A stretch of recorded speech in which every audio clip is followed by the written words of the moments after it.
नमस्कार, मी सलोनी सोहम उद्योग किचनमध्ये तुमचं मनपूर्वक स्वागत करते। आपल्या मराठी संस्कृतीमध्ये वर्षातून अनेक वेळा खूप उपवास धरले जातात।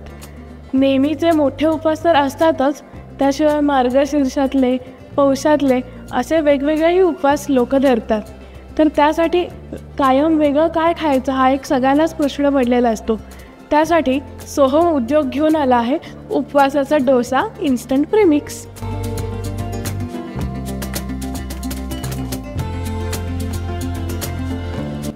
चला तर मग आता आपण सुरुवात करूया।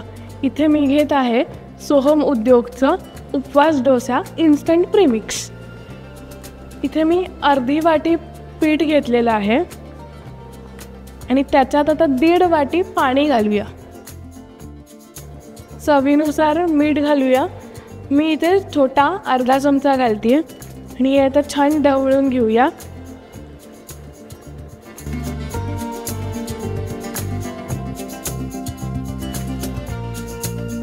साधारणतः तुम्ही बघू शकता एवढं पातळ पीठ आपल्याला पाहिजे, ह्याच्यात कुठेही गुठळी राहिलेली नाही आहे।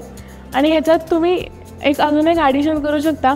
तुम्हाला आवडत असेल तर 1 चमचा जिरं, थोडीशी मिरची बारीक चिरलेली आणि कोथिंबीरही घालून खूप मस्त होतो ह्याचा डोसा। आता आपलं पीठ तर कालवून तयार आहे। आता मी तवा गरम करत ठेवते।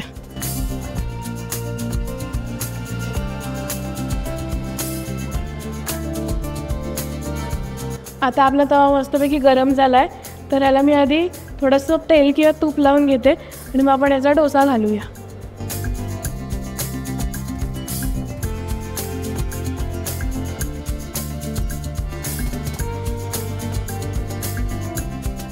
आता आपण नॉर्मल डोसा घालतो त्याला काय करतो की पहिला असं घालून आपण पसरवतो, तसं न करता नीर डोशाला साईडने घालत आपण मध्ये येतो तसा घालायचा आहे हा।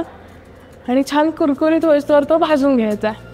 आता इथे तुम्ही बघू शकता या डोशाला मस्तपैकी जाळी तयार होती आहे।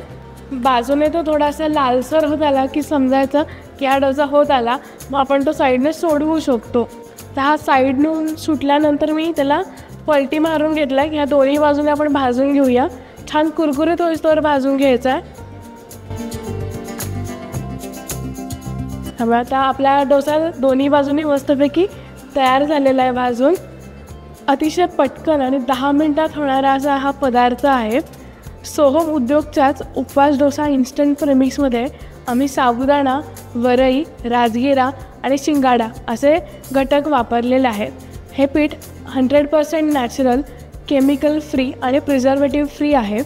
तुम्ही फक्त पीठ भिजवायच्या वेळेला मीठ आणि पाणी घालून पीठ भिजवून घेऊ शकता। डोसा करताना नॉनस्टिक तवा घ्या, त्याच्यावरती तेल आणि पाणी लावून घ्या।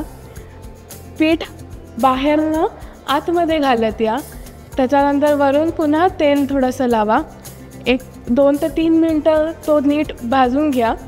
मग साईडने तो जसा जसा लालसर होत जाईल तसा तो सोडवून घ्या आणि मग त्याला पलटी मारा। दोन्ही बाजूने मस्त शेकून घ्या आणि छान कुरकुरीत झाला की तो तुम्ही खाऊ शकता।